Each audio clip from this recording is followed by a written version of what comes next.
Bonjour et bienvenue à cette présentation sur la culture opale. Alors je l'ai refaite parce que en fait sur notre Let's Talk public, le son était pas de qualité, du coup je voulais vous honorer comme il se doit en refaisant la présentation comme il faut. Donc bienvenue.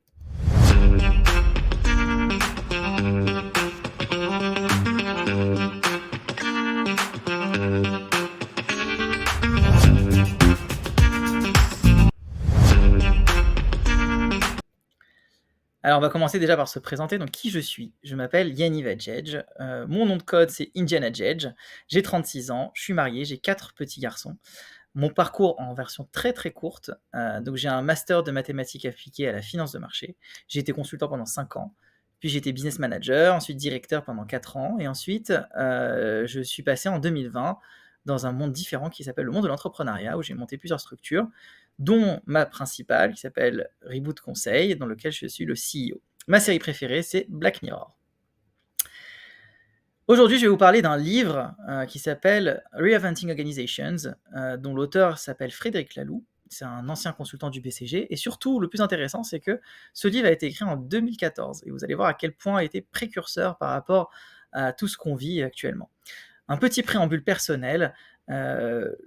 L'auteur va être assez critique sur pas mal de points. Mon objectif à moi, c'est de ne pas émettre de jugement de valeur. Chaque structure se comporte comme elle en a envie, de la manière dont elle en a envie, pour faire en sorte d'exister. Et donc, l'objectif est de porter des constats, d'observer et de pouvoir en tirer des leçons qui nous sont propres à chacun.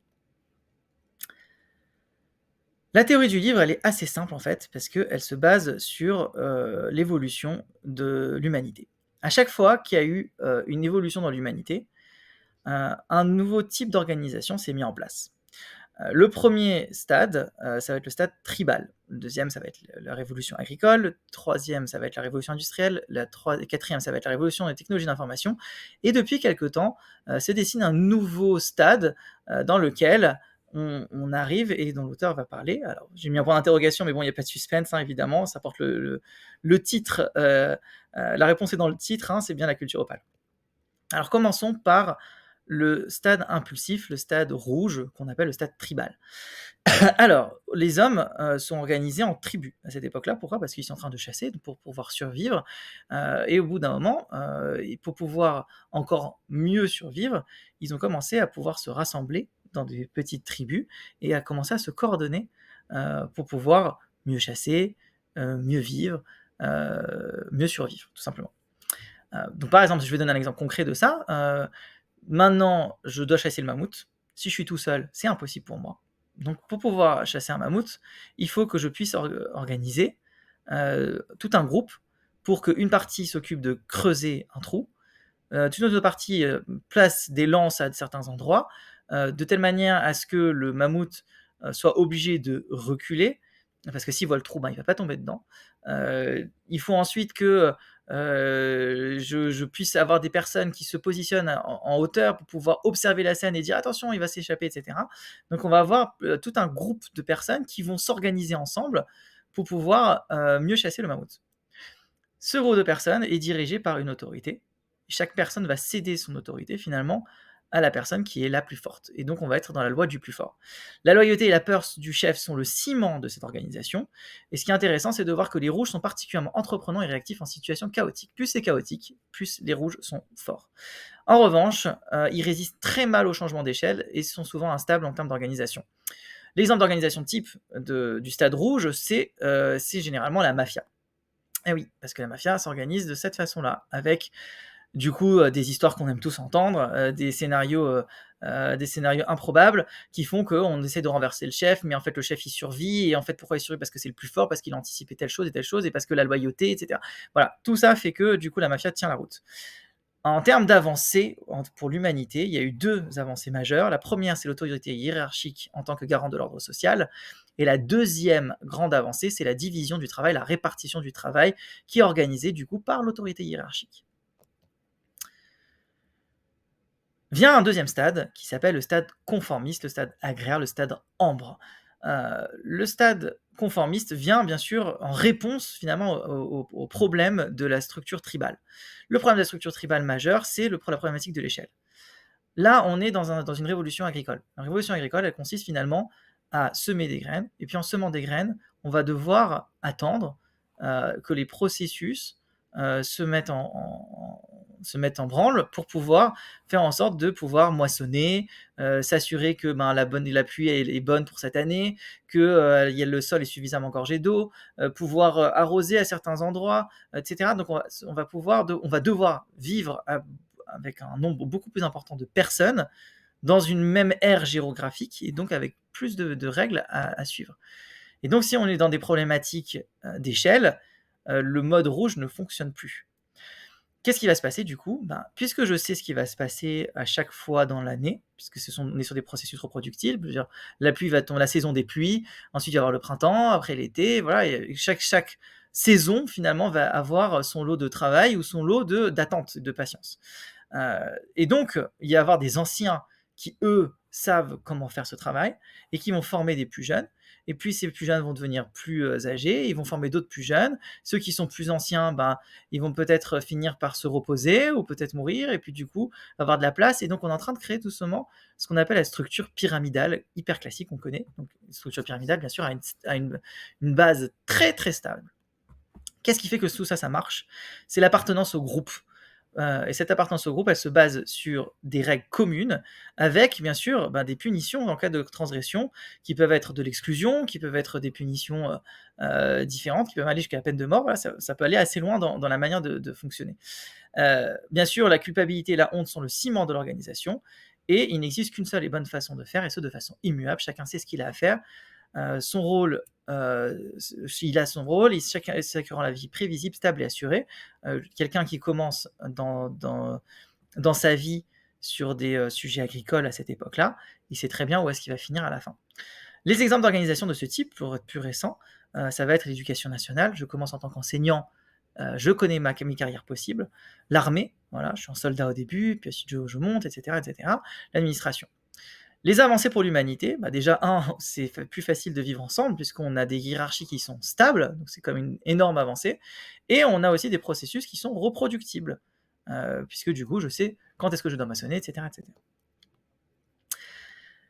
Quelques siècles vont s'écouler. Alors je précise, bien sûr, il existe des stades intermédiaires dans l'évolution de l'humanité. Je ne les ai pas tous listés, j'ai retenu les principaux, ceux qui sont en tout cas décrits comme étant les principaux dans le livre. Le stade de la réussite, le stade orange, qui vient durant la révolution industrielle. L'organisation est du coup vue comme une machine à faire du profit. Cette machine, du coup, vous allez voir, c'est assez incroyable. On utilise tout un langage, tout un jargon finalement, qui est autour de la machine, et on l'utilise au quotidien. Si je parle par exemple si je reprends le jargon employé, on va parler d'unité, de niveau, d'entrée, de sortie, de rendement, d'efficacité, de levier activé, de curseur à déplacer, de flux d'informations, de goulot d'étranglement, de réduction d'échelle. Voilà, les êtres humains sont positionnés comme des rouages dans une machine. Et si jamais la machine est un peu grippée, alors on va peut-être intervenir en mettant de l'huile dans les rouages. Tout ce jargon, c'est un jargon qu'on utilise au quotidien dans les organisations orange, et on s'y est habitué d'ailleurs. Donc si on est dans le jargon de la machine, alors du coup une machine n'a pas de sentiment. Du coup elle est sans pitié et elle est redoutablement efficace. Qu'est-ce que ça permet aussi de faire, d'être dans une organisation de ce type-là? Ça permet d'être dans une course à l'innovation. Et oui, une course à l'innovation, pourquoi? Parce que il faut que ma machine soit plus performante que celle de mon voisin, parce que sinon elle va mourir, tout simplement. Du coup, on est dans une méritocratie et les meilleurs vont gagner parce qu'ils ont mérité leur place. Et du coup, comme j'ai gagné plus de place, je suis en capacité d'avoir plus de responsabilités. Et comme j'ai plus de responsabilités, alors j'ai plus de liberté dans mes actions et je peux diriger plus d'équipes. On va avoir du coup une gestion des talents. Et cette gestion des talents va faire en sorte de responsabiliser les personnes clés, de créer aussi tout un ensemble d'éléments de management par objectif. Du coup, on va parler de plans stratégiques, de budget annuel, d'indicateurs clés, de primes, de stock options. On va créer finalement des carottes, là où on était dans le bâton dans la révolution agricole. La méritocratie, du coup, contrairement aux organisations ambre où finalement on va avancer dans l'emploi à vie, là c'est différent, là c'est le plus apte occupe la place.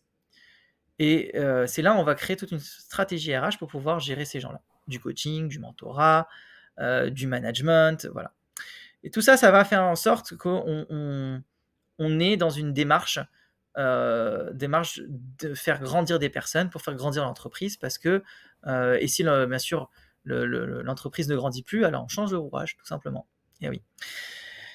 Qu'est-ce que ça amène ça? Ça amène du coup une quête sans fin de croissance pour la croissance, puisque la machine est là pour faire du profit et du coup, il faut toujours être dans le profit permanent. Et on va créer, en conséquence des illusions d'un bonheur fictif avec, des faux besoins qu'on va créer pour pouvoir continuer là-dedans. Qu'est-ce que je veux dire par là? Ça va être, faire miroiter un poste, mettre en concurrence des personnes, faire en sorte de faire miroiter que la réussite est essentiellement matérialiste avec des plus gros salaires et cetera et cetera. Sauf qu'à un moment donné, ça suffit pas parce que, l'humain, il a besoin de sens dans son travail et ça, on le voit, hein. Typiquement, l'exemple qui est donné dans le livre, c'est l'exemple de la crise de la quarantaine où finalement on est dans une situation où, la personne, est au top de sa carrière en théorie. Il regarde devant et finalement il se rend compte que les places sont bouchées devant et pourtant il s'est donné pendant toutes ces années, il regarde derrière pour voir tout ce qu'il s'est donné. Ça crée une dissonance énorme et ça, on a beau pouvoir avoir une vision la plus matérialiste, si on n'arrive pas dans un succès et si on n'arrive pas finalement à être dans cette quête de développement, alors on est en dissonance avec soi-même. Bien sûr, en haut de la pyramide, du coup, ça on l'a bien expliqué, l'argent et la reconnaissance sont les critères de succès et c'est une vision qui est fortement matérialiste. Les exemples d'organisation, ça, on en a pléthore, hein, c'est la majorité des entreprises aujourd'hui. J'ai même pas besoin d'en citer tellement il y en a. Ce que ça a amené par contre, ça a amené des avancées qui sont énormes, réellement. En innovation, c'est incroyable. C'est ça qui a permis, du coup, de relier toutes les routes entre elles, de faire en sorte de créer des routes, de créer des chemins de fer, de mettre en place l'électricité partout, d'avoir un système de santé, de faire en sorte qu'on vive plus longtemps, dans de meilleures conditions, et cetera. Les innovations sont incroyables. Par contre, voilà, la problème que ça a, hein, du coup, son pendant, c'est que quand on est dans une quête sans fin de la croissance pour la croissance, du coup, la différence entre le dernier iPhone et l'avant-dernier est plus tellement visible et pourtant, on produit, on est en consommation de masse, on produit quitte à bousiller tout ce qu'il y a autour de nous. La deuxième avancée majeure, ça c'est au niveau social, c'est que tout le monde, c'est qu'on a créé des postes à responsabilité. Et donc du coup, on se sent garant de quelque chose. On n'est plus dans un processus ambre où finalement on occupe cette place pour pouvoir faire telle et telle chose avec une vraie fiche de poste. La responsabilité permet justement de pouvoir dépasser ça. Et la dernière avancée qui est la méritocratie, ça c'est une avancée sociale énorme puisque ça, en théorie, je dis bien en théorie, ça permettrait qu'on soit un homme, une femme ou peu importe, d'avoir exactement les mêmes chances parce que nous partons tous de la même ligne de départ et c'est celui qui franchit le premier la ligne d'arrivée qui est censé être en haut. Vient un nouveau stade qui vient suite à les révolutions des technologies d'information. Alors, qu'est-ce qu'il y a dans la révolution des technologies d'information de particulier? Eh bien, c'est tout simple. Quelqu'un qui a 10 ans ou quelqu'un qui a 50 ans, derrière un ordinateur, ils ont sensiblement le même pouvoir, puisque du coup, on peut même pas savoir qui c'est qui est derrière un ordinateur. De ce fait, l'idée est simple, c'est de dire que tout le monde a la même voix et toute voix doit être écoutée. Souvent les organisations vertes, elles se voient comme une famille, comme une communauté. C'est une démocratie en fait, c'est-à-dire que toute problématique, peu importe laquelle, fait qu'elle doit être soumise à tout le monde. Et donc tout le monde va pouvoir intervenir dessus, ce qui est une très grande avancée puisque du coup, ça nous permet d'avoir, on n'est plus dépendant d'un grand chef pour pouvoir décider. Non, on a l'autonomie de pouvoir décider ensemble de quelque chose. Chacun veille sur l'autre et chacun a sa place. On voit clairement ici que c'est en réponse au stade précédent que cette idée a été mise en place, puisque là où la machine était insensible, là on crée de la sensibilité, on crée le besoin d'accéder au bonheur de façon collective, en faisant en sorte que le bonheur de chacun contribue à celui de l'ensemble. Des exemples d'organisation, il y en a aussi beaucoup. On peut citer Ben & Jerry's qui par exemple ou Starbucks par exemple, qui va pouvoir, je vais plutôt prendre l'exemple de Starbucks, Starbucks qui va faire très attention à sa chaîne d'approvisionnement pour avoir un café qui soit responsable. Voilà, c'est ce genre de choses qui font que on fait attention finalement à ce qui se passe autour de nous. Et en faisant attention à ce qui se passe autour de nous de façon directe et de façon plus éloignée, on fait en sorte de créer un bonheur qui soit commun. On présente souvent le stade vert comme étant la pyramide inversée. dans le sens où le dirigeant est esclave de son organisation, c'est-à-dire qu'il est entre ses actionnaires et entre ses employés, et il doit faire en sorte de concilier les deux, alors que parfois c'est impossible. Ce qu'on a aussi comme critique vis-à-vis de ce stade vert, c'est que si toute voix doit être écoutée, ça veut dire que si quelqu'un vient et ne fait pas partie d'un... Par exemple, si je veux avoir un nouveau logiciel de comptabilité, je travaille dans un service comptable et j'ai quelqu'un qui ne fait pas partie de ce service comptable et qui n'a aucun lien avec la comptabilité, mais qui a un avis sur la question parce que il pense savoir ce qu'il en est. Et si je suis dans une allocation verte, je dois l'entendre. Et comme il a le même pouvoir que moi, je peux me retrouver dans une situation de blocage. Et ça, c'est la problématique majeure du stade pluraliste. Bien sûr, je caricature, hein, c'est volontaire, mais ça se situe bien sûr à des niveaux qui sont plus importants. En termes d'avancée, là, on est clairement dans l'autonomisation. Vraiment, on pousse les gens à savoir quoi faire parce qu'ils se sentent partie prenante du sujet, d'avoir une vraie culture des valeurs, pas une façade, hein, quelque chose qui soit vraiment profond, qui soit ancré. Voilà, et bien sûr, le dernier élément, c'est le respect des parties prenantes. Le respect des parties prenantes fait que on va faire attention à l'écosystème et plus uniquement à ceux qui sont dans l'entreprise. Et ça, c'est intéressant. Alors, Reboot là-dedans se situe où? Parce que est-ce qu'on est dans une situation arc-en-ciel? Est-ce qu'on est une nouvelle couleur? Faut aussi savoir qu'aucune organisation est à 100% une couleur, parce que on pourrait très bien avoir une entreprise qui a couleur rouge, par exemple, en termes de dominant, en termes de couleur dominante, et avoir un service R&D qui fonctionne en stade vert. Et ça, c'est tout à fait possible. Alors, où est-ce qu'on en est? Clairement, chez Reboot, on va se poser des questions. Le stade rouge, la voix du plus fort, clairement, ça n'a pas sa place. Par contre, on sait répartir le travail. Le stade agricole, on est trop dans le niveau innovation pour être dans un schéma reproductible, et prévisible. Mais par contre, on sait reproduire quand c'est nécessaire. Par exemple, on va utiliser la méthode Scrum. La méthode Scrum, c'est des rituels avec une méthode de travail, et on sait exactement comment on va l'implémenter et comment on va la réaliser. Stade orange, clairement, on met pas en avant la priorité. Pour nous, c'est pas la priorité absolue de mettre la performance comme étant le centre de notre organisation. Par contre, on sait innover et on sait rendre responsable. Le vert, clairement, c'est le stade dont on est le plus proche, puisque on va avoir de l'autonomisation, la culture des valeurs, du respect des parties prenantes. Par contre, on ne va pas être bloqué par un objectif de consensus, et les décisions ne sont pas nécessairement à discuter avec tout le monde. C'est pourquoi l'auteur a imaginé un nouveau stade, et il l'a formalisé en l'appelant le stade Opale. Ce stade, du coup, il a 3 piliers. Un modèle, 3 piliers. Le pilier numéro 1, c'est l'autogouvernance. Le deuxième pilier numéro 2, c'est la plénitude. Le pilier numéro 3, c'est la raison d'être évolutive. Personnellement, et contrairement à l'auteur, je pense qu'il faudrait présenter ces 3 piliers en même temps, parce qu'ils sont en résonance. Maintenant, comme on est humain, on ne peut pas les présenter autrement que comme je vais le faire. En revanche, voilà, pour l'auteur, la plupart des entreprises qui cherchent à être opales mettent en place le pilier 1 et le pilier 2, mais le pilier 3, souvent, est un peu passé à la trappe. On va voir pourquoi tout ça. Commençons par le premier pilier, l'autogouvernance. Ce que je vous montre comme image, c'est un exemple de vol d'oiseaux, où chaque oiseau est en coordination directe avec les autres. Il y en a un qui bouge, tous y bougent ensemble. Et pourtant, ils ne se touchent pas, et ils arrivent à voler de façon très structurée. C'est un phénomène qui est complètement naturel. C'est ce qu'on pourrait voir un exemple d'autogouvernance dans la nature. Avant de commencer, je voudrais quand même qu'il n'y ait pas de malentendus, et je reprends les malentendus qui sont cités dans le livre. Le premier malentendu, c'est que l'autogouvernance signifie pas de chef, chacun fait comme il veut. Pas du tout. C'est pas de chef, chacun fait comme il veut, parce que si c'est ainsi, ça s'appelle de l'anarchie. Chacun travaille dans son coin et finalement, on n'a pas quelque chose de commun qui nous rassemble.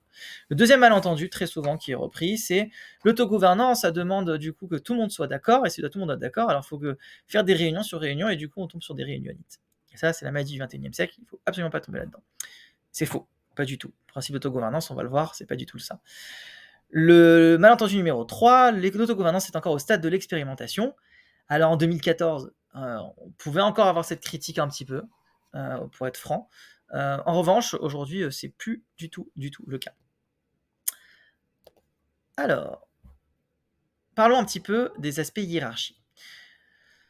Lorsque on veut traiter un sujet qui demande une organisation simple, on va utiliser par défaut un système pyramidal. Et ça fait sens. Si j'ai par exemple une seule usine, avec des tâches qui sont très précises, un système pyramidal, c'est parfait. Parce que ça me permet de savoir où travaille chacun et de pouvoir aboutir à un produit qui sort à la fin de la chaîne. Bien sûr, on est encore toujours dans la caricature, il y a toujours des complexités, on est d'accord. Le but étant juste de donner un exemple. On peut utiliser un système matriciel. Voilà. Les exemples d'évolution d'organisation, on en a aussi beaucoup, mais voilà. Volontairement, je prends l'exemple de l'usine parce que ça permet d'avoir une idée simple. Maintenant, prenons une entreprise qui fonctionne sur un système pyramidal et on sait que ça ne marche pas. L'exemple typique de ça, c'est un employé qui est tout en bas de la chaîne de l'organisation et qui remonte à son N+1 qu'il a un problème pour pouvoir faire son travail. Ce problème, il nécessite d'avoir, je ne sais pas, une très grosse commande d'un produit, mais pour ça, il faut débloquer du budget et aujourd'hui, le budget, il est bloqué. Le N+1, il va challenger.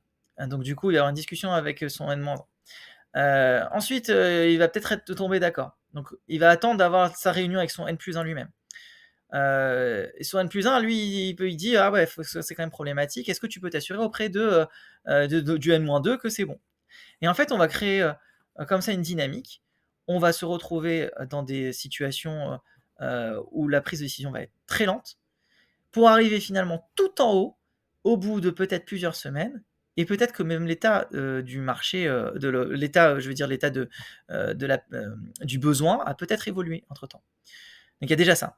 Ensuite, on a un dirigeant qui est overbooké, parfois qui n'a même pas la main sur son agenda, on le planifie réunion sur réunion sur réunion, et il a beau avoir la plus grande intelligence du monde, à un moment donné, il est limité en temps, et limité en temps de cerveau. Donc, forcément, on va lui donner des éléments de prise de décision sur lesquels il devra prendre une décision, qui sont forcément biaisés. Et ça peut être problématique. Et en plus, derrière, il faut que ça redescende. Donc la chaîne de décision est très lente. Moi, je l'ai vécu, ça, pour vous dire, hein. Je l'ai vécu dans une très grande entreprise.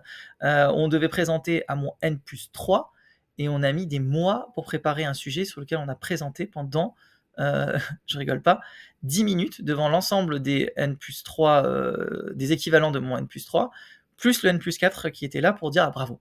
Ça a duré 10 minutes, des semaines de préparation pour ça. Pour finalement dire bravo, super, maintenant il faut qu'on mette ça en place partout, etc.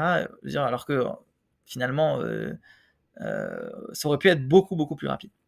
L'auteur, lui, il dit quelque chose qui est très intéressant, c'est que qui dit organisation complexe dit un besoin de rentrer dans un système naturel.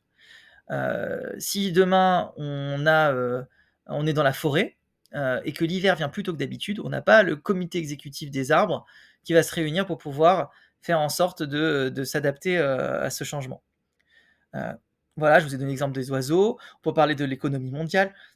Des systèmes d'autogouvernance dans la nature, il y en a beaucoup. On va parler surtout d'un point qui est le fait que d'autorité distribuée, c'est-à-dire on va manager des processus, on va définir des processus et on va manager ces processus pour pouvoir faire en sorte que la prise de décision soit au bon endroit et au bon moment. Ok, l'hiver est venu plus tôt. Les noisettes, eh ben, on va stocker au maximum pour les écureuils. Ceux qui ont besoin d'hiberner, ils hibernent un peu plus tôt, etc. En fait, chacun a son propre mécanisme interne de mode de fonctionnement. Et tout ça crée un écosystème cohérent. Et c'est ça qu'on va essayer de définir dans l'autogouvernance. Alors pour pouvoir le faire, c'est un travail immense dans une entreprise, un travail très fastidieux, il faut y aller doucement, et il faut le faire par itération, en identifiant les points de coordination, les processus à manager, et bien sûr, regarder en fonction du niveau de maturité. On ne traite pas la problématique de la structure de l'organisation pour une entreprise de 50 personnes comme on traite cette problématique pour une entreprise de 5000 personnes. Évidemment. Tout ça, c'est une liste non exhaustive de sujets qu'il faut traiter. La politique de frais, par exemple, si je donne un exemple concret chez Netflix qui utilise des principes d'autogouvernance, la politique de frais, il n'y en a pas parce que c'est une question de confiance. Il y en a d'autres entreprises où, au contraire, avoir une politique de frais très précis, voilà, ça c'est les règles. Si tu dépasses de temps, ben, tant pis, c'est pour toi, etc. etc. Voilà, encore une fois, le but c'est d'observer, c'est de ne pas juger. Je ne dis pas que l'un est meilleur que l'autre, c'est adapté à chaque culture d'entreprise. Alors, faute de temps, je vais vous donner 2 exemples concrets de problématiques d'autogouvernance qu'il faut manager. La première problématique, que j'ai choisie, c'est l'architecture des réunions. Bon, évidemment, hein, tout le monde le sait, les réunions, c'est un sujet hautement problématique. On perd beaucoup de temps dedans. La plupart des employés conviennent que 50 à 60 des réunions sont inutiles. 3 sur 4 des réunions sortent sans prise de décision. Ça coûte beaucoup et en fait, c'est un temps inutile et ça pourrait être beaucoup plus optimisé. Pour répondre à ça, bah, du coup, je vais vous citer 2 inspirations, 2 exemples, hein. Le premier, c'est celui d'Amazon. Alors Jeff Bezos, il en avait marre d'avoir des réunions à rallonge, et du coup, il a imaginé cette méthode, qui consiste en fait à présenter 3 règles. Première règle, la règle des 2 pizzas. S'il y a autour de la table plus de personnes que de parts de 2 pizzas, alors du coup, la réunion ne peut pas avoir lieu. C'est obligatoire que ça se passe comme ça. La deuxième règle, c'est ça ne doit pas se faire sous PowerPoint, parce que ce qui se conçoit bien s'énonce clairement, et les mots, pour le dire, arrivent aisément, comme le dit si bien le poète Nicolas Boileau Despréaux. Voilà. Donc chez Amazon, on va se targuer de faire des mémos. Alors je sais, le terme est un peu à l'ancienne, mais ils ont une taille maximale de 6 pages, et la personne qui va organiser la réunion va probablement prendre plusieurs jours pour écrire, ou plusieurs heures en tout cas, ça c'est sûr. Et une fois qu'il est prêt, il peut présenter la réunion en faisant en sorte de donner le même niveau d'information à tout le monde. Comment il fait ça? Eh ben, on commence par 20 à 30 minutes de silence la réunion, dans laquelle chacun va devoir lire le mémo, mettre ses remarques, ses questions, etc. Et une fois ce temps à partie passé, on démarre la réunion en ayant contextualisé l'objet de la réunion comme il faut. Et ça permet d'avoir des réunions proactives et efficaces. Chez Alan, ils sont allés encore plus loin. Alan, ils ont carrément dit bah écoute, c'est très simple, mon pote, il n'y a pas de réunion, tout doit passer par l'écrit. Parce que ça permet à tout le monde de pouvoir accéder à toutes les informations. Il n'y a aucune information qui est cachée. Tout le monde peut participer, tout le monde peut contribuer, et chacun peut le faire de façon asynchrone. On n'est plus dans une gestion immédiate du temps de travail, on est dans une gestion intelligente du travail, de telle manière à ce que, par exemple, quelqu'un qui a envie de travailler la nuit plutôt que la journée, ben, il puisse intervenir la nuit comme il faut. Voilà, ça permet en fait de répondre à cette problématique. Alors, le problème de ça, c'est que finalement, ben, les réunions, c'est aussi un lieu social, un lieu d'interaction sociale, et donc ça permet aussi de pouvoir échanger et discuter avec des personnes durant ce meeting et d'avoir des échanges informels. Pour ça, pour répondre à cette problématique, Alan a décidé de mettre en place ce qu'ils appellent le point donut, qui permet en fait de dire ok, bah, on n'est pas en train de travailler, on est en train de papoter et on a envie, on peut discuter de notre travail, mais de façon plus informelle. Viens, on va se prendre un donut ensemble. Donc, ils appelaient ça comme ça. Alors, je dis pas que c'est bien ou c'est pas bien, encore une fois, hein, le but c'est de pouvoir s'inspirer et de pouvoir adapter à son contexte. Chez nous, les réunions se passent d'une manière différente. C'est le rebooter qui décide du cadre de la réunion, parce qu'on lui fait confiance pour pouvoir mener cette réunion comme il entend. Et pour ça, on va donner tout un kit de possibilités. Ça peut être une réunion façon Amazon, ça peut être une réunion façon Alan, c'est-à-dire pas de réunion, tout simplement, mais tout passe par écrit. Chacun va gérer selon sa sensibilité, sa façon de faire. Il n'y a pas de réunion de contrôle. On n'est pas là pour contrôler, on fait confiance. Les réunions sont ouvertes et accessibles. Les réunions qui font partie d'un rituel, eh ben, on les respecte. Lorsqu'il y a une nécessité de pouvoir demander l'avis de plein de personnes, ben, il y a des personnes qui n'aiment pas écrire et ça c'est leur droit. Du coup, ben, faut qu'on puisse avoir une consultation qui soit aussi large que le niveau d'impact. Cette consultation, ben, si elle doit passer par un let's talk par exemple, donc c'est-à-dire un moment de parole devant tout le monde pour pouvoir aborder ce sujet-là, et ben ça peut passer par là, ça peut passer par un article, ça peut passer par plusieurs moyens.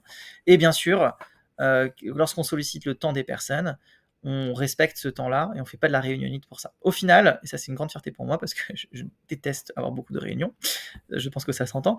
Du coup, on a assez peu de réunions, mais en revanche, on a énormément de moments de partage, et ça c'est vraiment, vraiment, vraiment, vraiment chouette. La deuxième problématique que je voulais aborder avec vous, c'est la problématique du modèle d'organisation. Alors, je prends volontairement ce petit schéma qui est assez rigolo. L'idée est toute simple, c'est que l'entreprise a besoin de traverser la rivière et du coup, faut réfléchir à comment on va le faire. Et la problématique centrale, c'est que pour pouvoir bien le faire, il faudrait aligner, faut avoir un alignement commun, bien sûr, et avoir une autonomie assez forte. Donc, lorsque l'alignement est bas et que l'autonomie est basse, alors vous avez des personnes qui ne savent pas trop quoi faire, ils ne savent pas dans quelle direction aller. Si vous avez un alignement qui est très haut, mais une autonomie qui est faible, alors vous dites ce que vous devez faire à ceux qui vont travailler avec vous. Lorsque vous avez une autonomie qui est forte, mais un alignement qui est faible, alors vous espérez que quelqu'un va penser à travailler sur le problème de la rivière et il n'y a pas de coordination. Et finalement, si vous avez un alignement commun et une autonomie forte, du coup, vous allez juste dire ce que tout le monde constate en fait. On doit traverser la rivière.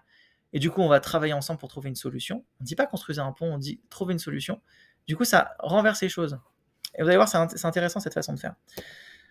Cette problématique, pour y répondre, Spotify a choisi d'y répondre en 2016 avec l'agilité à l'échelle. Alors, je ne vais pas rentrer dans tout le détail parce que c'est vraiment un sujet extraordinaire et très intéressant, mais je vous invite à regarder ma newsletter si vous voulez avoir plus de détails. En attendant, donc Spotify a décidé en 2016 de mettre en place une organisation qui s'appelle les squads. Ces squads sont des petites équipes de 6 à 12 personnes qui sont des équipes responsables et autonomes, pluridisciplinaires, qui ont des objectifs clairs et qui font un focus sur le projet.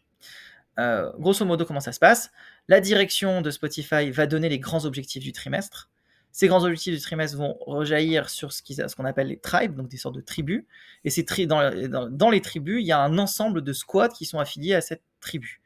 Chaque squad se gère de la manière dont ils ont envie de fonctionner. Ça veut dire que je pourrais avoir par exemple une squad qui fonctionne avec une méthodologie de cycle en V, là où une autre squad serait sur une méthode agile Scrum. Voilà. Ça signifie aussi que si une squad n'a pas fini son travail et que l'autre squad est dépendante de ce travail-là, la squad dépendante a le droit de faire le travail à la place de l'autre squad sans que ce soit mal vécu. Tout ça, c'est parce qu'il y a des processus d'autogouvernance qui sont managés clairement. C'est-à-dire, on définit des règles.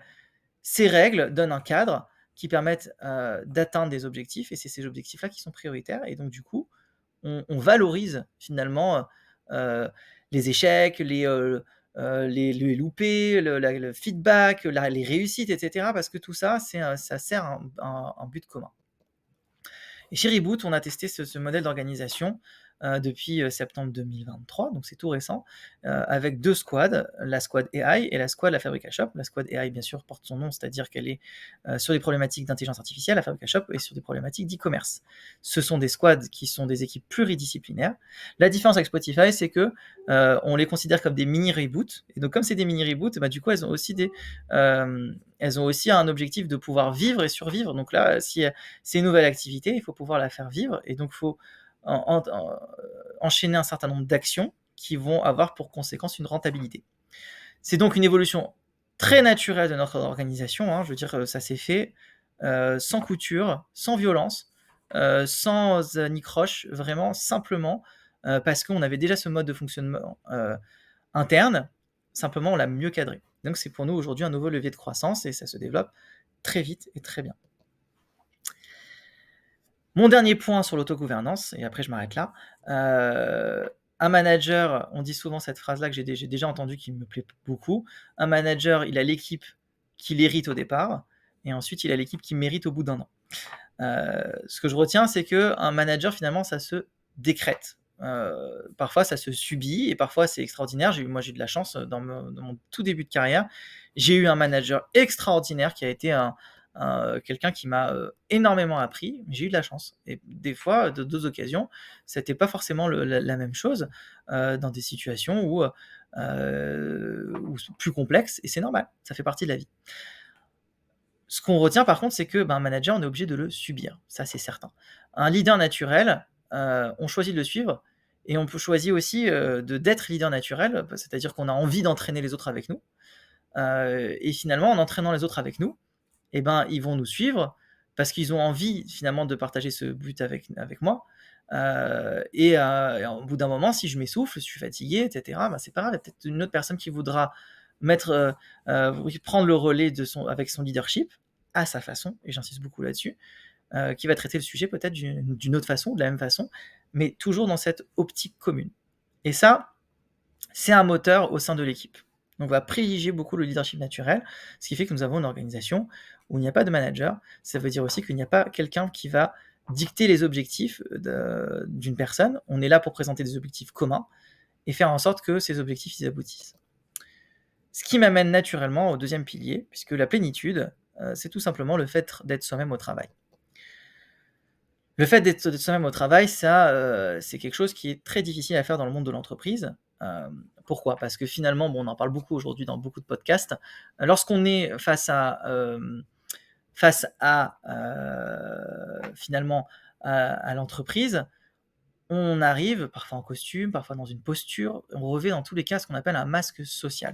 Ce masque social fait que j'ai envie de me révéler comme étant dans l'image que j'ai envie de véhiculer auprès des autres. Soit par posture, soit parce que j'ai décidé d'enfiler ce costume-là et parce que ça me permettra d'avoir une meilleure représentation, une meilleure image de moi-même dans mon travail. Seulement, à un moment donné, on s'est rendu compte, et ça, pour le coup, je rappelle que le livre a été écrit en 2014, on l'a beaucoup vu durant la pandémie, puisque la pandémie a fait en sorte que, avec les confinements, tout le monde s'arrête. Et en s'arrêtant, on a commencé à se poser des questions sur ce qu'on fait, la manière dont on le fait. Est-ce que ce travail m'intéresse? Est-ce que je devrais pas vivre à la campagne finalement, etc. Et on a vu beaucoup de reconversions, on a vu beaucoup de départs de la ville, parce que on a vu ce besoin de sens finalement. Et le dernier point, c'est qu'on pointe souvent les organisations, enfin les entreprises, on pointe du doigt. Pourquoi? Parce que sur les enjeux écologiques, elles sont très souvent pas au rendez-vous. Et ça pose problème parce que c'est des enjeux qui sont particulièrement visibles. Notamment, et ça parce que l'auteur est très critique, sur le stade orange, puisque le fait de pousser à la consommation pour la consommation, ça met à mal le sens dans le travail, mais ça met aussi à mal tout simplement les autres enjeux comme l'écologie. Dans une organisation Opale, l'entreprise a une responsabilité puisqu'elle doit permettre de donner un cadre à l'expression de la plénitude. Je rappelle, parce que l'idée, c'est toujours que tout le monde puisse être soi-même au travail. Concrètement, ça signifie que l'entreprise doit permettre des safe space, on en parle beaucoup aujourd'hui, où chaque employé peut montrer ses failles, accepter d'être vulnérable, que les autres n'en profitent pas de cette vulnérabilité, et au contraire que les autres puissent aider et non enfoncer. Alors dans une culture française où on adore râler, c'est un défi, mais en revanche, c'est un défi qui vaut le coup. L'exemple typique que l'auteur donne, c'est les réunions. Quel est l'ennemi finalement de la plénitude? C'est l'ego. L'ego, il vient et il prend la place. Et il prend la place au détriment forcément d'autres personnes.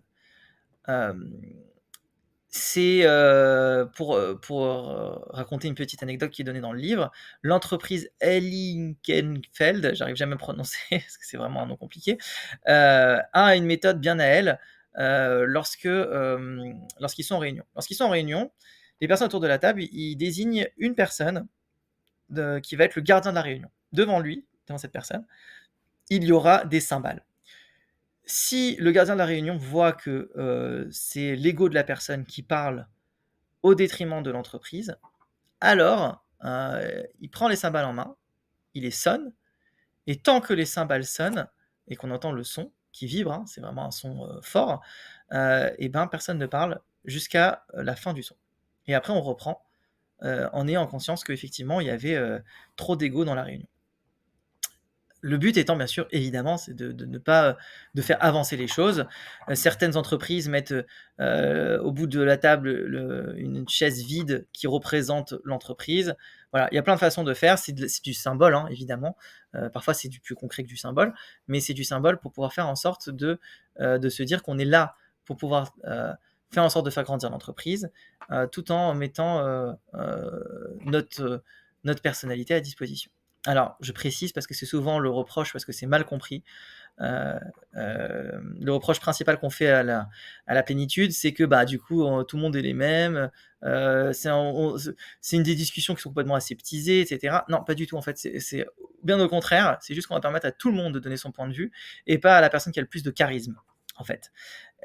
Et vous allez avoir parfois des personnes qui sont très discrètes et qui ont des points de vue extrêmement intéressants et qui peuvent faire grandement évoluer tout le monde. Et ça, c'est l'objectif réel de permettre à tout le monde de pouvoir s'exprimer. Pour pouvoir le faire, il faut créer des rituels, il faut créer des lieux de parole destinés à permettre à tout le monde de s'exprimer. Alors, je vais donner un exemple. Je vous ai donné un exemple radical sur les aspects des réunions. Je vais vous donner un autre exemple radical cette fois-ci, mais sur les aspects sur l'aspect de la plénitude, sur le pilier de la plénitude. Chez Netflix, par exemple, on va considérer que toute personne qui n'est pas dans la franchise avec les autres est en train de trahir l'entreprise. Et la franchise, quand est-ce qu'elle doit avoir lieu? À tout moment, dans tout contexte. Donc ça veut dire, et vraiment c'est des exemples qui sont cités dans le livre de Netflix, hein, si ça vous intéresse, si je fais une présentation devant tout Netflix, ouais, et que je perds pied, et ben les autres ils vont, ou je perds pied, ou c'est pas compréhensible et que c'est pas bon. Alors du coup, les personnes de Netflix vont dire attends, on comprend rien à ce que tu dis, ils vont dire publiquement, ça va pas être mal pris en fait, parce que c'est leur mode de fonctionnement, c'est leur culture, et j'insiste beaucoup sur ça, c'est-à-dire ils sont dans leur pilier de la plénitude à leur façon. Et donc pour eux, la franchise, elle doit avoir lieu partout. Si je suis en rendez-vous commercial et que j'ai quelqu'un de plus junior qui me dit, qui voit que je suis en train de raconter n'importe quoi, il doit tout de suite me le dire, même si c'est devant le client. Et c'est ça le niveau de franchise absolu qui est demandé par Netflix, parce que sinon, pour eux, c'est une trahison de l'entreprise. Alors, comment ça s'exprime chez Reboot? Je vais vous donner un exemple concret. C'est un mode de fonctionnement en fait. Notre charte du télétravail, elle a été faite par un stagiaire. Ce stagiaire, à l'époque, vraiment tout début de Reboot, était venu me voir au bout de quelques mois. Donc on devait être en 2021, autour de mars-avril, quelque chose comme ça. Et il est venu me voir en me disant ce serait bien qu'on mette en place du télétravail parce que ça existe, c'est ce qu'on fait plus ou moins, mais c'est pas trop encadré. Du coup, je te propose que tous les lundis et vendredis, on se mette tous en télétravail. Alors, qu'est-ce que tu en penses? Il m'a dit. Donc, je lui ai dit écoute, le sujet est hyper intéressant. Est-ce que ça t'intéresse de vraiment le traiter, mais au niveau de l'entreprise? Il m'a dit ok. Et quand il m'a dit ok, bah, du coup, on a traité ce sujet-là avec Ahmed. Donc, Ahmed, c'est notre CTO. Donc, il est en charge de l'ensemble des projets du plateau en tant que leader. Et donc, on a fait le point tous les trois, puisque on était les principaux concernés, on va dire. Et du coup, Félix, on lui a confié le sujet. On a fait un premier atelier de brainstorming, un deuxième atelier sur lequel on a un peu plus formalisé, on va dire, les idées qui sont sorties. Donc, on a revu ensemble. Ensuite, on a sollicité Pierre-Marie, qui est donc sur le sujet des ressources humaines, et qui connaît particulièrement bien les enjeux juridiques autour de ça. Et du coup, ça a challengé tout le monde, puisque du coup, il y a des questions qu'on s'était pas posées, il a fallu repenser, retrouver, etc. Et finalement, on a abouti au 4e atelier à une charte du télétravail qui était presque aboutie. Et au 5e atelier, on l'a présenté en Let's Talk devant tout le monde. C'est vraiment Félix qui a présenté ça devant tout le monde, donc le stagiaire à l'époque, puisqu'aujourd'hui il est consultant. Il a présenté ça devant tout le monde pour justement voir s'il y avait des questions, des sujets, etc. Voilà, qu'est-ce qu'il y a dans la charte du télétravail, etc. Tout le monde a été consulté et tout le monde avait le droit de faire des remarques s'il y en avait. On a laissé une période de 15 jours pour pouvoir récupérer les remarques éventuelles. Et au bout de ces 15 jours, je signais officiellement la charte du télétravail qui est au sein de Reboot. C'est toujours la même encore aujourd'hui. Voilà, et c'est très intéressant de voir comment un sujet peut être traité chez nous. On n'a pas consulté tout le monde. On a traité en petit comité et on a itéré jusqu'à aboutir finalement à un résultat qui est notre charte de télétravail. Chez Reboot, du coup, la plénitude, elle se situe à plein de niveaux. Donc, on a énormément de rituels, plein de choses très intéressantes. On a nos Let's Talk qui ont lieu tous les mardis. On a des Tech Party Day qui sont une fois par trimestre où toute la boîte se réunit pour traiter des sujets sur lesquels on n'a pas le temps d'avancer et en profiter pour faire un team building hyper chouette. On a des discussions le midi qui vont dans tous les sens. On a bien sûr le télétravail, etc. Mais c'est pas que ça. C'est aussi dans la plénitude une définition autre des objectifs professionnels, puisqu'il n'y a plus un manager qui va donner des objectifs. Du coup, il faut se dire, ok, maintenant je suis responsable finalement dans l'entreprise de la faire évoluer et de moi aussi évoluer là-dedans. Donc, on va avoir une culture du feedback. On va se réguler les uns par rapport aux autres avec des principes d'intelligence collective. On va avoir un mur pour célébrer nos échecs. Comme ça, on peut partager avec tout le monde des expériences et faire en sorte que de permettre à tout le monde de ne pas tomber dans des écueils. Bien sûr, on va célébrer nos réussites, on va avoir des 360, on va avoir de l'autonomie, de la responsabilisation, de la prise d'initiative, de la liberté. Et ça, c'est extraordinaire parce que du coup, ça permet de faire des choses fabuleuses avec des gens incroyables. Et moi, j'aime bien la citation que Netflix aime bien citer de Antoine Saint-Exupéry, parce que en fait, si je veux donner aux hommes et aux femmes l'envie finalement de prendre la mer, je vais pas leur dire comment construire un bateau, je vais leur faire naître dans leur cœur le désir de la mer. Et c'est comme ça qu'on va pouvoir faire peut-être aboutir à un bateau ou à quelque chose qu'on n'aura pas imaginé. Ce qui m'amène au troisième pilier, qui est sans doute le pilier le plus compliqué, puisque c'est la raison d'être évolutive. C'est un pilier difficile.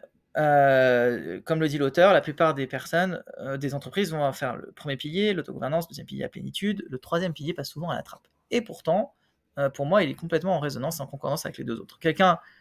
Une entreprise qui a mis en place de l'autogouvernance, qui permet du coup d'avoir des processus managés, d'avoir mis en place des personnes qui sont elles-mêmes et qui peuvent avoir des envies de grandir, du coup, elles vont vouloir évoluer et faire évoluer l'entreprise, puisque du coup, leur raison d'être dans l'entreprise est connue, et du coup, la raison d'être de l'entreprise, ils se l'approprient en même temps.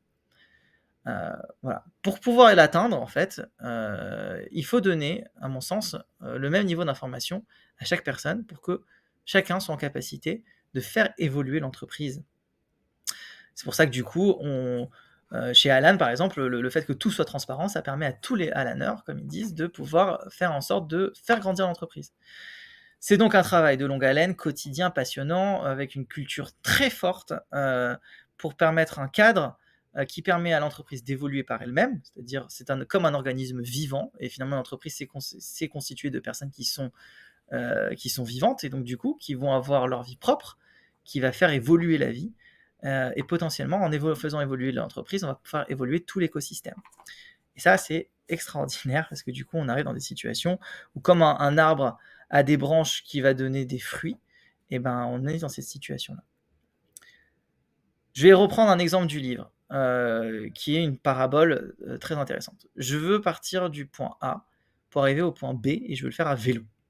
Si je suis dans une version orange, alors je vais je vais monter une équipe, je vais faire un kick-off pour pouvoir lancer ça. Je vais créer des indicateurs, je vais les mettre en place, je vais faire en sorte que tout soit bien mis au bon endroit.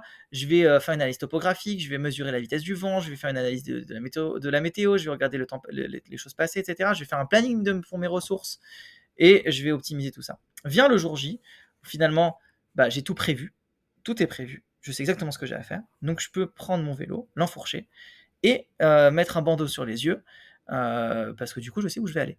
Sauf que, manque de bol, il y a un caillou sur le chemin. Et patatras, le chef de projet tombe. Du coup, réunion de crise. Qui a fait ça? Comment ça se fait? Etc. C'était pas prévu au plan. Etc., etc., etc. On recommence, on refait des trucs, on refait les plannings des ressources, jusqu'à aboutir en ayant le foulard bandé sur les yeux.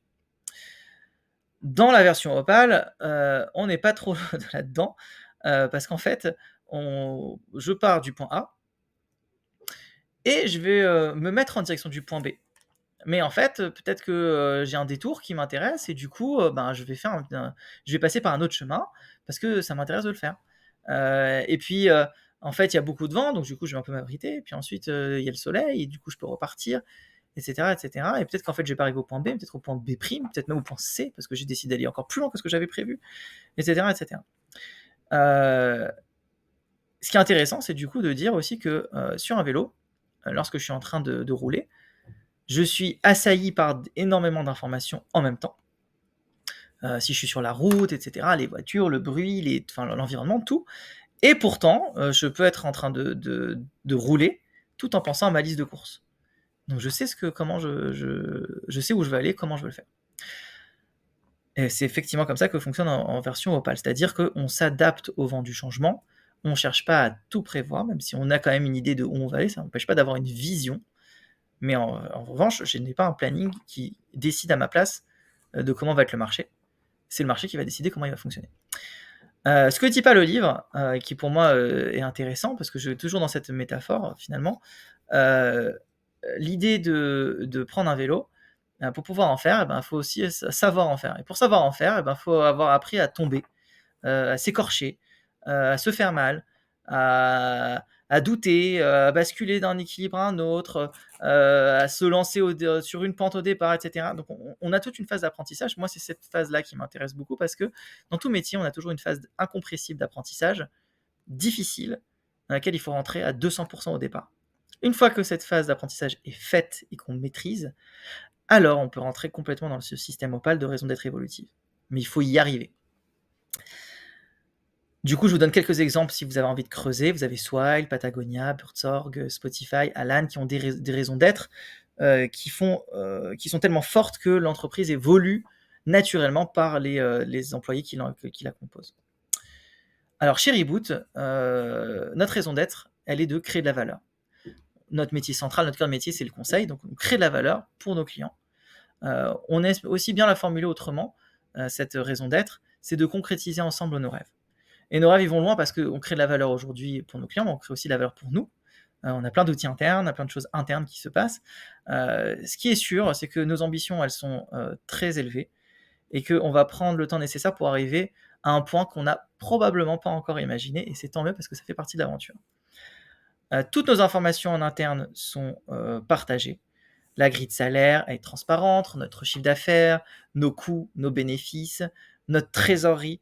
Le but étant d'avoir un aspect très pédagogique autour de ces sujets-là, parce que c'est pas en donnant juste l'indicateur du chiffre d'affaires que j'explique ce qu'est l'indicateur. Il faut pouvoir le justifier, il faut l'expliquer, qu'est-ce que c'est, comment ça fonctionne, et il faut que quelqu'un qui arrive, quelqu'un de nouveau, qui débarque chez nous, il puisse aussi arriver avec ces informations-là. C'est pour ça qu'on a développé un outil qui est de knowledge management qui s'appelle Gandalf, dans lequel on a énormément d'articles, énormément de matières pour traiter énormément de sujets, sur lesquels on a même branché comment ça s'appelle ça, un GPT-like, donc c'est un assistant conversationnel pour pouvoir discuter justement à partir de la matière produite dans Gandalf. Ça suffit pas donc. Tout ça, c'est pour vous dire, ce qui marche le mieux, c'est que quand on a des personnes exceptionnelles, et ben du coup, on peut faire des choses qui sont incroyables. Pour vous donner un exemple concret de ça, je vais vous donner l'exemple de Reboot Toulouse. Alors, Reboot est une société qui a été fondée à Strasbourg en 2020, et du coup, on travaille autour du conseil. Et si on doit parler de façon très claire, Reboot Toulouse n'a aucun sens économique. Pourquoi? Parce que si je veux développer Reboot, la logique ferait que je me développe géographiquement en cohérence. C'est-à-dire, je suis basé à Strasbourg, ben, je peux aller m'étendre du côté de Reims, peut-être aller à Paris, aller un peu plus à Lyon, etc. Parce que comme ça, moi, en tant que dirigeant, j'ai la main sur la manière dont se développent les nouvelles entités. Sauf que on n'a pas du tout fait ça. Pourquoi? Initialement, on avait Félix, qui était donc à l'époque notre stagiaire, enfin un stagiaire, on en a plusieurs, un stagiaire qui avait envie, un an, enfin qui avait envie de continuer avec nous en CDI pendant un an et ensuite qui voulait partir dans le sud. Je lui ai dit à cette époque-là, écoute, pour l'instant on n'a pas d'entité dans le sud, mais tu sais, dans un an, on ne sait pas comment va se développer l'entreprise et peut-être que en fait on pourrait. Est-ce que ça te dit qu'on fasse ce pari? Donc il a continué chez nous en ayant cette optique-là. D'un autre côté, on avait Oriane, qui est notre directrice commerciale, qui est venue me voir quasiment dans le même temps en me disant, écoute, j'ai envie de voir autre chose que Strasbourg, et je voudrais aller surtout à Paris. Et finalement, on a commencé pendant cette année de ces premières années de CDI de Félix, on a commencé à discuter, à faire une analyse, à regarder quelles sont les différentes villes qui peuvent nous intéresser, où est-ce qu'on pourrait s'implanter, où est-ce que ça aurait du sens, etc., etc. Donc on a commencé à réfléchir. Donc on n'avait pas de ville encore en tête, on avait le choix entre Bordeaux, Toulouse, Montpellier, enfin voilà, toutes les villes qu'on peut imaginer qui sont des villes très chouettes. Et finalement, on a choisi Toulouse. Oriane revient en disant finalement, ce que je voulais, c'est surtout quitter Strasbourg et pas forcément aller à Paris. Et donc, ce serait peut-être plus intéressant si j'allais à Toulouse, du coup, pour monter l'agence de Toulouse avec Félix. Et c'est comme ça finalement qu'est né Reboot Toulouse. Du coup, Toulouse a sa propre identité, et elle commence à se développe de plus en plus, heu et commence à avoir, vraiment enfin, je veux dire, une structure autogouvernée, des aspects de plénitude, une raison d'être évolutive, je veux dire, tout y est. C'est vraiment un reboot au sens strict du terme, et qui se développe, de façon, rapide, très rapide, surtout depuis l'arrivée de Nathalie et du coup, ben, on a pu monter cette entité de Toulouse parce qu'on a des bonnes personnes qui ont envie de faire des grandes choses et c'est comme ça qu'on fonctionne. Voilà, j'ai fini, pour ce Let's Talk, du coup, version 2 puisque du coup la première version était sur Twitch, mais avec un son, déplorable, donc on s'en excuse pour ça. Le prochain Let's Talk aura lieu le jeudi 21 décembre 2023, Passons par la cheminée de ChatGPT avec Vincent qui va nous présenter ça accompagné de son petit lutin Yacine. Ce sera vraiment notre cadeau de Noël de pouvoir en parler. Du coup, j'ai fini pour cette présentation sur la culture. Merci d'être venu assister au Palmasqué alsacien. Il y a eu 2 questions qui ont été posées, notamment durant le Let's Talk, donc je vais les reprendre. La première, c'est quels sont les garde-fous qu'on aurait pu mettre en place parce que ça repose sur des principes d'intelligence collective, afin qu'il n'y ait pas de dérive finalement dans le système Opal. Donc je vais répondre à cette première question et je vous donnerai la deuxième question plus tard. Pour répondre à cette question, du coup, la réponse que j'ai donnée est toute simple, c'est que on est sur des principes d'intelligence collective. Donc dans un projet où par exemple il y a quelqu'un qui est pas bon, ça arrive, hein, ben on sent dans l'équipe que tout le monde est tiré vers le bas. Dans une organisation Orange, la réponse est d'aller voir le manager pour lui dire il n'a pas fait son travail, comment on peut le traiter. Alors, la réponse la plus simple, c'est que le manager du coup va aller voir la personne, on fait un plan d'action et finalement ça aboutit pas, etc. Lorsque je suis dans des principes d'intelligence collective, n'importe qui peut aller voir la personne pour lui dire qu'est-ce qui se passe. Est-ce qu'il y a des choses sur lesquelles tu bloques? Est-ce que il y a un problème? Comment on peut t'aider? Et c'est pas uniquement une personne. Et si après la personne n'est pas au niveau et a pas envie de se mettre au niveau, bah du coup, elle va d'elle-même pas se sentir à l'aise finalement. C'est ce qui est arrivé par exemple dans les entreprises libérées.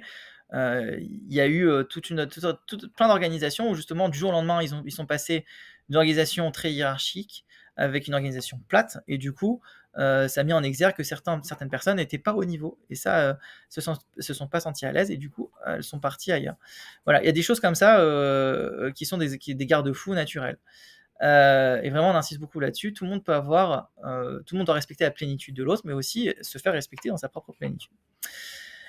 Ça, c'était la première question. Deuxième question qu'on nous a posée, c'est comment ça se passe lorsqu'il y a un nouveau rebooter dans 2 situations différentes. La première, c'est quand c'est quelqu'un dont c'est la première expérience de travail. Et la deuxième personne, ce serait lorsque elle arrive et elle a déjà une expérience de travail significative dans des organisations avec des niveaux hiérarchiques, des managers, etc. Alors, pour répondre pour les néo-rebooters qui sont dans la première expérience de travail, quelque part, eux, c'est plug and play parce que finalement, ils arrivent dans un système qui leur convient parfaitement, parce que c'est le premier système qu'ils connaissent, et du coup, il n'y a pas de transition. C'est sans couture, c'est tout de suite immédiat. La seule petite chose, c'est que finalement, comme ils n'ont pas eu un exemple contraire finalement à la culture Opal, du coup, quelque part, ils ne mesurent pas non plus la chance qu'ils ont de pouvoir faire partie d'une organisation Opal. Ça, c'est pour les premiers types de rebooters. Pour ceux qui ont de l'expérience et qui ont eu des managers, ça se passe en plusieurs temps. Il y a un premier temps qui est une phase de vertige, de se rendre compte, on ne me dit pas comment faire, mais pourquoi il faut quand même que je sache. Il faut qu'on me dise clairement combien de choses je dois produire, etc. Et en fait, non, parce qu'il faut permettre à la personne de construire ses propres objectifs pour que ce soit le plus pertinent, en fait. Donc, il y a une phase de vertige, puis de déconstruction, puis de construction à partir de la culture Opal. Et quand on est dans la phase de construction, c'est explosif parce que tout de suite, on se sent beaucoup, beaucoup, beaucoup plus à l'aise. Voilà, j'ai fini pour cette présentation. Je vous remercie d'y avoir assisté. J'espère que ça vous a plu. Si vous avez des questions, n'hésitez pas à m'écrire en direct. J'y répondrai avec plaisir. Et si Si cela vous donne des idées, n'hésitez pas non plus à me les soumettre, ça pourra toujours être intéressant. À bientôt!